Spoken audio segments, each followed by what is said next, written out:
Hi guys. Next हम देखेंगे निर्देशन के उद्देश्य का वर्णन। आइए देखते हैं। Describe the objectives of guidance. निर्देशन का सामान्य उद्देश्य है कि व्यक्ति में अपने आप को सही तौर पर जानना और समझना। अधिकतर लोग अपनी योग्यता और क्षमता के विषय में उचित जानकारी नहीं रखते, इसलिए उन्हें जीवन में कठिनाइयों का सामना करना पड़ता है। निर्देशन के बिना मनुष्य प्रगति नहीं कर सकता। वह न अपने जीवन को सुखमय बना सकता है और न ही उत्तम व्यवसाय का चयन अपनी क्षमता के अनुरूप कर सकता है। निर्देशन चतुर्मुखी विकास की प्रक्रिया है। अमेरिका के शिक्षा विभाग द्वारा निर्देशन का उद्देश्य इस प्रकार बताया गया कि किसी व्यक्ति की प्राकृतिक शक्तियों की खोज करने के लिए विशिष्ट प्रशिक्षण की विभिन्न विधियों से अवगत कराना, जिससे व्यक्ति अपने जीवन को अपने तथा समाज के लिए अधिक उपयोगी बना सके। इसके उद्देश्य भिन्न हैं। आइए देखते हैं। काउंसलिंग या उपबोध की दृष्टि से, from the view point of counselling, व्यक्ति के प्रयत्नों में सहायता। व्यक्ति की अपनी क्षमता की सीमा तक उसका विकास तथा व्यक्तिगत जीवन के सभी पहलुओं में संतोषजनक व्यवस्थापन तथा समस्या को क्षमता के अनुरूप योगदान कर सकता है। ऐसा करने में व्यक्ति के प्रयत्नों में सहायता देना। चयन तथा अनुकूलन, व्यक्ति के सामने उपस्थित समस्याओं के समाधान में सहायक, जिसमें वह तथ्यों को सही ढंग से समझ सके एवं विवेकपूर्ण चुनाव तथा अनुकूलन कर सके। संतुलित विकास,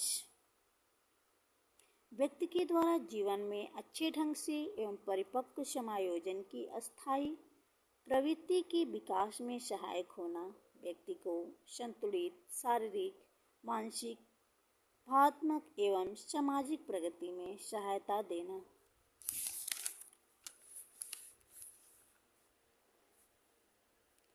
संख्या की दृष्टि से, from the point of view institutions, विभिन्न विद्यालयों एवं शिक्षा संस्थाओं में चलने वाला निर्देशन का केवल व्यक्तियों तक ही सीमित नहीं होता, वह ऐसी सेवाएं भी प्रदान करता है जिनका उपयोग शिक्षक, विद्यालय प्रशासन तथा शोध के क्षेत्र में होता है। फ्रोलिच के अनुसार निर्देशन का उद्देश्य शिक्षा क्षेत्र के कर्मचारियों को निम्न सेवाएं प्रदान करना। निर्देशन कार्यक्रम शिक्षकों द्वारा विद्यार्थियों को समझने में सहायक होता है। यह कार्यरत अध्यापकों को व्यवस्थित प्रशिक्षण की सेवाएं प्रदान करता है। अध्यापकों द्वारा सुझाए गए निर्देशन की आवश्यकताओं वाले बालकों को निर्देशन सेवा प्रदान करना। प्रशासन की दृष्टि से, from the view point of administrator, विद्यालय के प्रशासनिक कार्यों में निर्देशन सेवा के द्वारा प्रमुखतः दो उद्देश्य हैं। व्यक्तित्व परामर्श, दूसरा समाज तथा विद्यालय के मध्य सेतु। आइए देखते हैं। व्यक्तित्व परामर्श, निर्देशन विभाग के पास विद्यार्थियों का व्यक्तित्व लेखा जोखा तथा उनकी आवश्यकताओं की जानकारी पर्याप्त मात्रा में होती है। अतः निर्देशन विभाग व्यक्तिगत परामर्श द्वारा उनकी आवश्यकताओं को पूरा करने की व्यवस्था कर सकता है। उनकी कुछ आवश्यकताएं कक्षा में या सामूहिक शिक्षा पूरी कराने की व्यवस्था कर सकता है।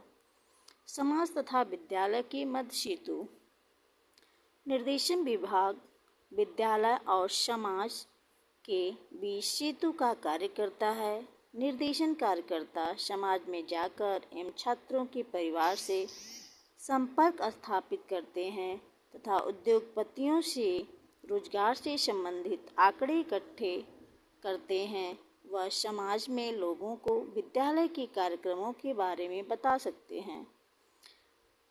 निर्देशन सेवाओं एवं शैक्षिक सेवाओं में निरंतर प्रगति की आवश्यकता होती है, इसलिए निर्देशन सेवाओं का उद्देश्य यह भी है कि निर्देशन एवं शिक्षा संबंधी शोध कार्य करती रहे।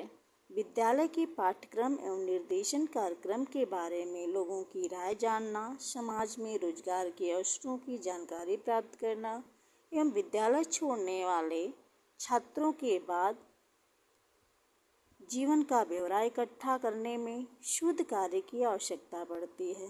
थैंक्स। वीडियो अच्छी लगे तो लाइक, कमेंट, शेयर जरूर कीजिए।